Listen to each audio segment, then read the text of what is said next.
ये base of geometry है, सबके लिए ध्यान दो। ज्योमेट्री अगर समझ गया तो समझो मैथमेटिक्स में कोई जान ही नहीं है। ज्योमेट्री को ही सबसे भारी मैथमेटिक्स माना जाता है। पार्ट 27 है। पार्ट 26 में हम भुजा के अनुसार त्रिभुज 3 प्रकार के होते हैं। तो 2 बतला दिए थे, विषमबाहु और समद्विबाहु।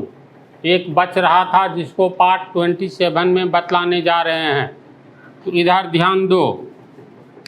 समबाहु त्रिभुज, इसको तोड़ेंगे तो समजोड़ बाहु होगा।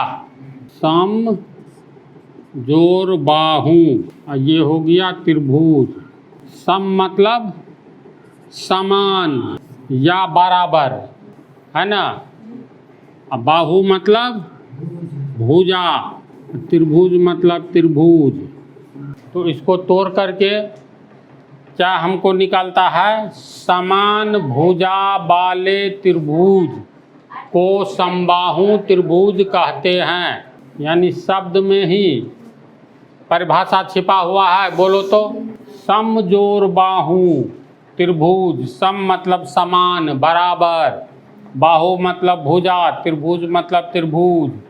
अर्थात समान भुजा वाले त्रिभुज को समबाहु त्रिभुज कहते हैं। तो समान भुजा वाले, तो त्रिभुज में कितनी भुजाएं होती हैं, 3। तो इसका अर्थ है तीनों भुजा समान होना चाहिए। समान भुजा वाले त्रिभुज को समबाहु त्रिभुज कहते हैं। तो समान भुजा, 3 भुजा होती है, तीनों भुजा समान होना चाहिए। मान लो ये कोई त्रिभुज है ABC, कोई त्रिभुज है। ये भुजा अगर 5 सेंटीमीटर होगा तो ये भुजा भी 5 सेंटीमीटर होगा, ये भुजा भी 5 सेंटीमीटर होगा। देखो तो ये भुजा और ये भुजा, अर्थात तीनों भुजा एक समान है 5-5 सेंटीमीटर। तो समान भुजा वाले त्रिभुज को समबाहु त्रिभुज कहते हैं। तो त्रिभुज ABC की प्रत्येक भुजा समान है, 5-5 सेंटीमीटर है, ये त्रिभुज समबाहु त्रिभुज कहलाएगा। अगर मान लो ये भुजा 15 सेंटीमीटर है, ये भी 15, ये भी 15, तो पर भी ये समान भुजा हो गया न जी। पहली भुजा इसको मानेंगे तो पहली भुजा अगर x है, दूसरी भुजा भी x, तीसरी भी x, यानी तीनों भुजा समान हो गया। तो इसका क्या अर्थ हुआ, समबाहु त्रिभुज हुआ। तो शब्द में ही परिभाषा छिपा हुआ है, समझा इसको। तो लिखे परिभाषा, देखो समबाहु त्रिभुज ये पहली परिभाषा है। इसका मतलब इससे अधिक परिभाषा लिखेंगे, कम से कम 3-4 परिभाषा। तो पहली परिभाषा में समबाहु को तोड़े समजोड़ बाहु त्रिभुज। सम मतलब समान, बाहु मतलब भुजा, त्रिभुज मतलब त्रिभुज। अर्थात समान भुजा वाले त्रिभुज, समान भुजा वाले त्रिभुज को समबाहु त्रिभुज कहते हैं। तो त्रिभुज में 3 भुजा होती है। तो जिस त्रिभुज की तीनों भुजाएं समान हो उस त्रिभुज को समबाहु त्रिभुज कहेंगे। समझ गया। A triangle with equal sides is called an equilateral triangle, और a triangle whose 3 sides are equal is called an equilateral triangle। तीनों उदाहरण देखो तो त्रिभुज ABC में पहली भुजा 10 सेंटीमीटर, दूसरी 10, तीसरी 10, तीनों एक समान भुजा हुआ, ये समबाहु त्रिभुज कहलाएगा। दूसरी त्रिभुज DEF में एक भुजा x सेंटीमीटर, दूसरा भी x सेंटीमीटर, तीसरा भी x सेंटीमीटर। x का मान 5 रखो तो सब 5-5 सेंटीमीटर होगा, है ना।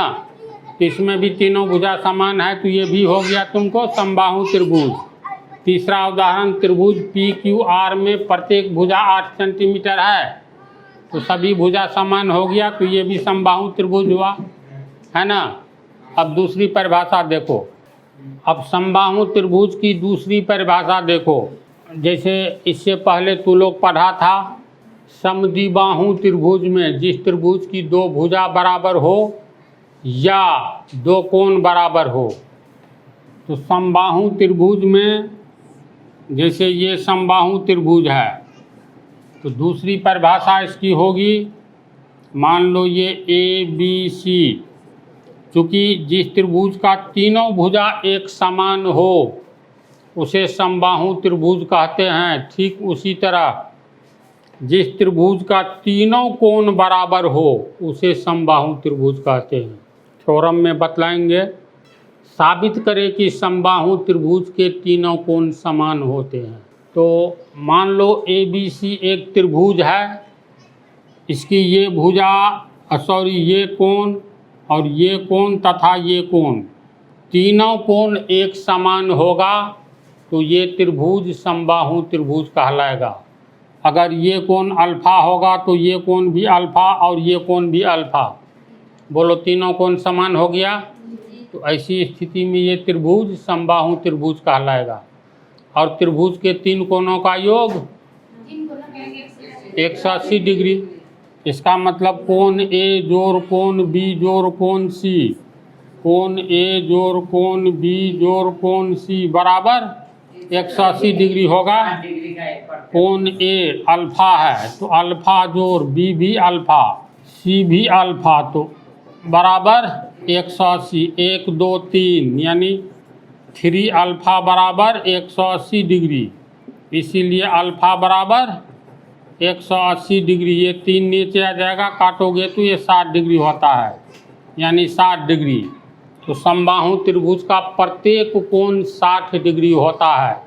इसको हम लोग ऐसे भी कह सकते हैं, जिस त्रिभुज का प्रत्येक कोण 60 डिग्री हो उस त्रिभुज को समबाहु त्रिभुज कहेंगे, या जिस त्रिभुज का प्रत्येक कोण समान हो उस त्रिभुज को समबाहु त्रिभुज कहेंगे।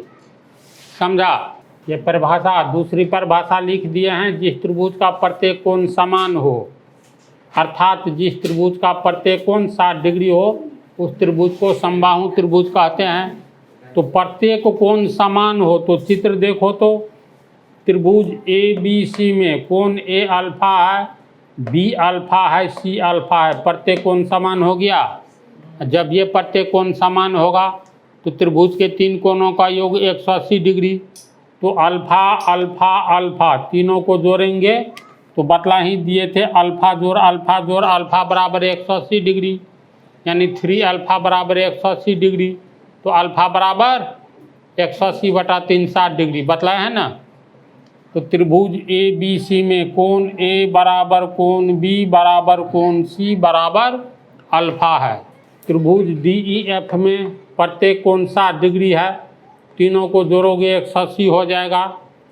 त्रिभुज PQR में प्रत्येक कोण 60 डिग्री है, इसमें प्रत्येक कोण थीटा थीटा थीटा है, तो तीनों कोण को जोड़ोगे तो 180 होगा, यानी थीटा जोड़ थीटा बराबर 180, थीटा जोड़ थीटा बराबर 180, और 1 2 3 थीटा बराबर 180 डिग्री, इसीलिए थीटा बराबर 180 डिग्री बटा 3 कट करके 60 डिग्री। तो अर्थ ये हुआ, जिस त्रिभुज का प्रत्येक कोण समान हो, यानी 60 डिग्री का प्रत्येक कोण हो, तो ऐसे त्रिभुज को इक्विलैटरल ट्रायंगल समबाहु त्रिभुज कहेंगे। ये दूसरी परिभाषा है, समझ गया इसको अच्छी तरह। अब तीसरी परिभाषा देखो, इसकी तीसरी परिभाषा देखो। तुम लोग को ये तो मालूम है, जैसे मान लो ये कोई त्रिभुज है, तो बिंदु B के चारों ओर कुल कोण कितना होगा? 360 डिग्री। तो ये 360 डिग्री होगा, इसमें से ये कोण 60 डिग्री छांट लो, ये वाला कोण है 60 डिग्री, तो ये बचा हुआ कोण कितना हो गया? 300 डिग्री होगा। किसी भी बिंदु के चारों ओर कुल कितना कोण का निर्माण होता है? 360 डिग्री। इसमें से ये भीतर वाला अंतः कोण 60 डिग्री घटा देंगे तो ये 300 डिग्री होगा। सेम कहानी, ये अगर 60 डिग्री है तो टोटल ये कोण होगा 360, ये 60 हुआ तो बचा हुआ ये कितना होगा? 300 डिग्री होगा।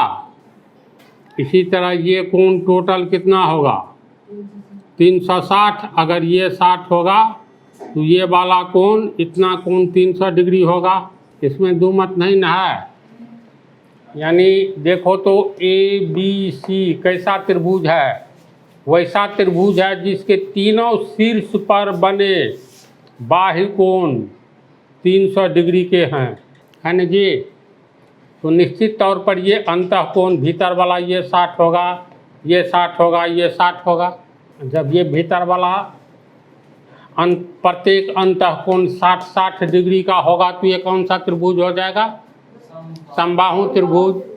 तो हम लोग ऐसे भी तो कह सकते हैं, जिस त्रिभुज के प्रत्येक शीर्ष पर बना बाह्य कोण 300 डिग्री का हो, प्रत्येक शीर्ष पर 300 डिग्री का हो, तो ऐसा त्रिभुज समबाहु त्रिभुज कहलाएगा। कारण समझ गया? तो लिखे परिभाषा लिख दिए हैं। जिस त्रिभुज के तीनों शीर्ष पर बने बाह्य कोणों में से प्रत्येक बाह्य कोण 300 डिग्री का हो तो ऐसा त्रिभुज समबाहु त्रिभुज कहलाता है। उदाहरण भी दे दिए हैं। तो इस तरह तुम लोग का ये समबाहु त्रिभुज का टॉपिक समाप्त होता है। इसमें और बहुत सारी बातें हैं जो थ्योरम में जानोगे। समझ गया? अब अगले पार्ट में त्रिभुज पर ही क्वेश्चन रहेगा। त्रिभुज का एरिया, त्रिभुज की परिमिति, इस सब के बारे में।